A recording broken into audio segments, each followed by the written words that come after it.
안녕하세요. 황녀의 싸다거 토크 시간입니다. 네, 오늘의 황녀 사연은요. 게임에 빠져 사는 아내 때문에 너무 힘이 든 어느 한 남편분의 사연입니다. 사연 읽기 전에 구독과 좋아요, 많은 공유 부탁드릴게요. 결혼한 지 1년 조금 넘은 29살 동갑내기 부부입니다. 사귀고 얼마 뒤 반년 정도 같이 살았고 함께 한 시간은 2년 조금 넘었습니다. 제 한 달 월급은 400 플러스 알파인데 현재 모아놓은 돈이 고작 600만 원이 전부입니다.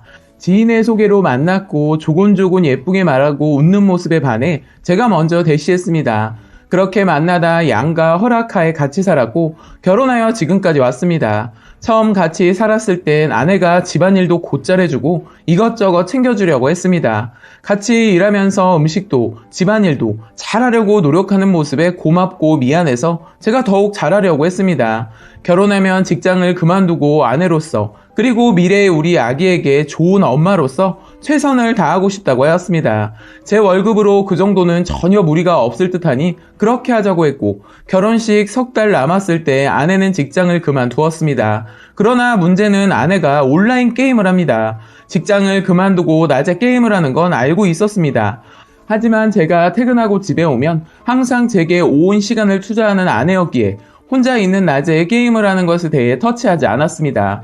그런데 결혼 후엔 밤낮 가리지 않고 게임에만 몰두했습니다. 밤낮이 바뀌어 집안일에도 소홀했고 끼니는 배달 음식으로 때우기가 일쑤였습니다. 제가 퇴근하면 아내는 자고 있고 제가 잠들 때면 아내는 일어나 게임을 합니다. 제가 일어나 출근하면 아내는 그제야 게임을 끝내고 잠을 잡니다. 집안은 점점 돼지 우리처럼 변했고 냉장고에 있는 음식들은 썩어서 버리는 일이 허다했습니다. 제가 솔직히 냉장고에도 음식을 오래 두면 상한다는 걸 이때 알았습니다. 그리고 아내는 제가 피지도 않는 걸 피웁니다. 제가 아이를 좋아하고 얼른 아이를 갖고 싶은데 그런 말을 하면 아내는 늘 아이 가지면 이거 못 피잖아 라고 합니다. 처음엔 장난인 줄 알았는데 요즘은 장난같이 들리지가 않습니다. 음식 배달을 자주 시켜 먹고 밤에 게임을 하면서 이것저것 챙겨 먹어서 그런지 아내가 결혼 후 30kg가 쪘습니다. 불과 1년 만에요. 본인은 몰랐다고 합니다. 이렇게 쪘는지 전혀 느끼지 못했다고 하는데 이걸 믿어야 하는지 모르겠습니다. 얼마 전 아내가 아파서 병원에 갔는데 간단한 수술을 받아야 한다고 이것저것 체크하다가 몸무게를 알게 됐습니다. 배시시 웃으면서 언제 이렇게 쪘지? 이렇게 말하는 아내에게 할 말이 없었습니다. 병원에서는 건강을 위해 체중 감량을 해야 한다고 얘기를 했고 같이 운동하자고 했는데 힘들어서 하기 싫다고 합니다. 결혼 전부터 아내에게 돈 관리를 전부 맡겼었는데 지금 생각하면 그게 가장 큰 실수 같습니다. 몇 달 전으로 거슬러 올라가 자려고 누웠는데 아내가 할 말이 있다더군요. 장모님 건강이 많이 안 좋아서 얘기했고 병원비가 많이 들 것 같다며 혹시 따로 돈 좀 있지 않냐고 물어보는 겁니다. 그래서 제가 그동안 내가 가져다 준 월급 다 어쨌어? 라고 물으니 도통 말을 하지 않는 겁니다. 그냥 돈 좀 구해달라고만 하더라고요. 그래서 너무 말도 안 되고 이해가 가지 않아 알아보았더니 그동안 온라인 게임을 하면서 아이템 게임 머니를 사느라 돈을 다 써버렸답니다.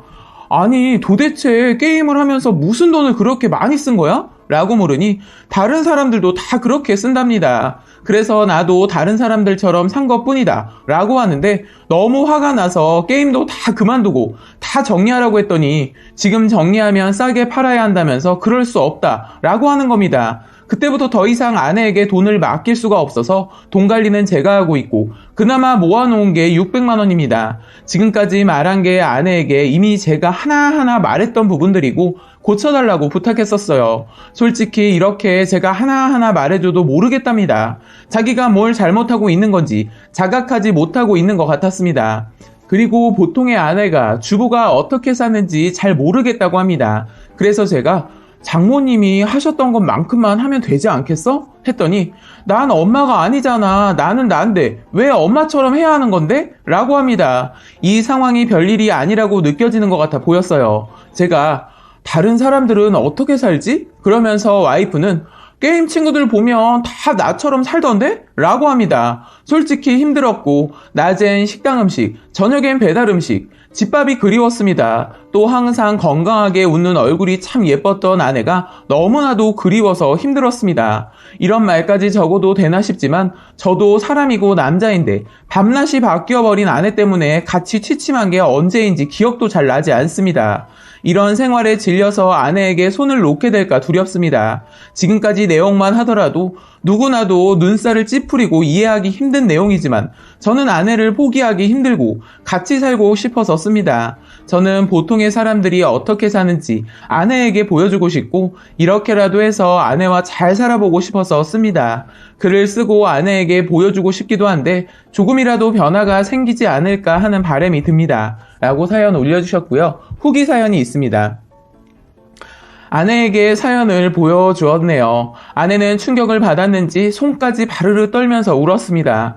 어떻게 그럴 수 있냐며 정말 온 사람들이 다 보는 곳에 사연까지 써서 자기를 욕보이게 했다며 소리를 치고 울더라고요.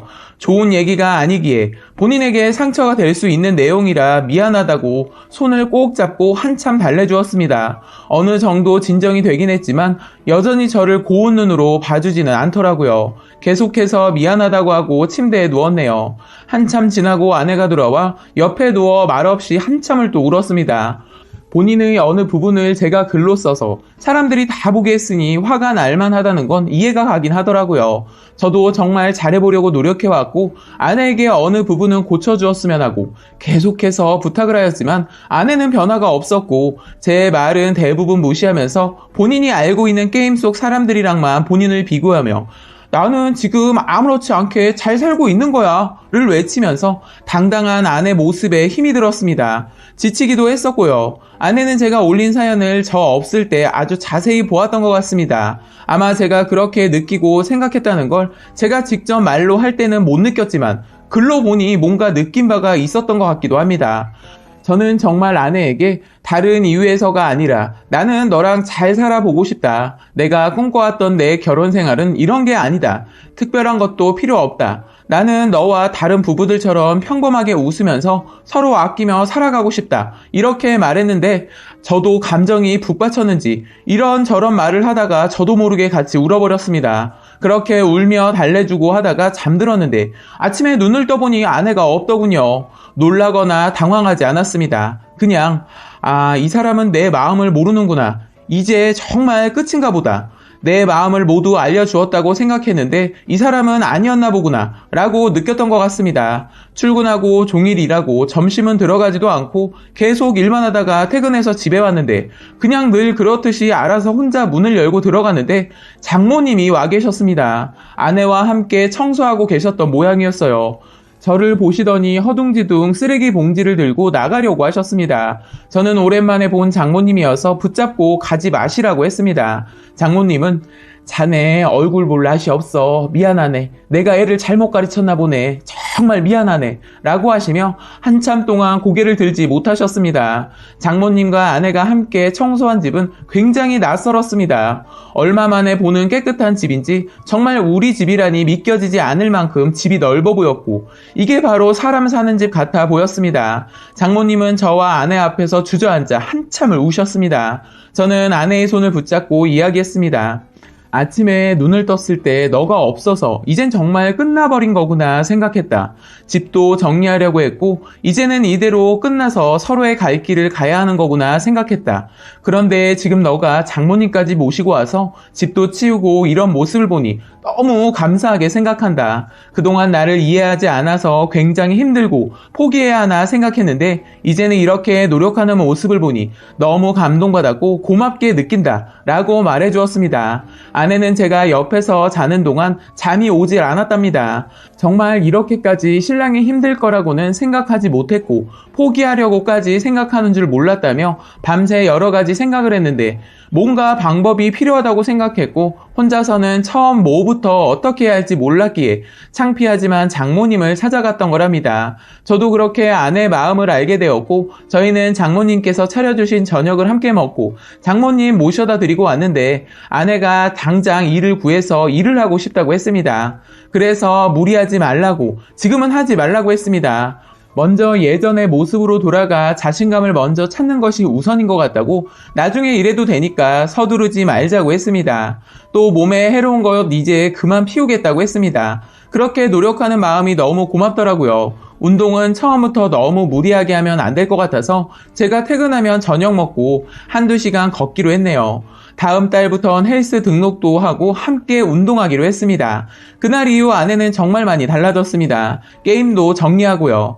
요즘 매일 회사에 있으면 카톡이 옵니다. 나 방금 청소 끝냈어. 빨래 다 널고 왔어. 지금 장 보러 가는 길 등등. 이런 사소한 카톡 하나하나에 눈물이 핑 도는 걸 보면 제가 너무 눈물이 많은 것 같기도 하고 남자답지 못한 것 같기도 하네요. 요즘은 너무 행복해서 꼭 꿈을 꾸는 것만 같습니다. 이렇게 사연을 쓰게 되고 그 계기로 아내가 변하게 되었고 저도 끝까지 포기하지 않았기에 저희에게 다시 온 기회라고 생각합니다. 혹시 아내가 살을 빼지 않더라도 절대 한눈 팔지 않고 함께 운동하고 집안일도 잘 도와가며 정말 평생 행복하게 잘 살겠습니다. 라고 사연 올려주셨습니다. 오늘의 사연 여기까지였고요. 많은 공유와 여러분들의 생각이나 느낀 점이 있다면 댓글로 표현해 보시기 바랍니다.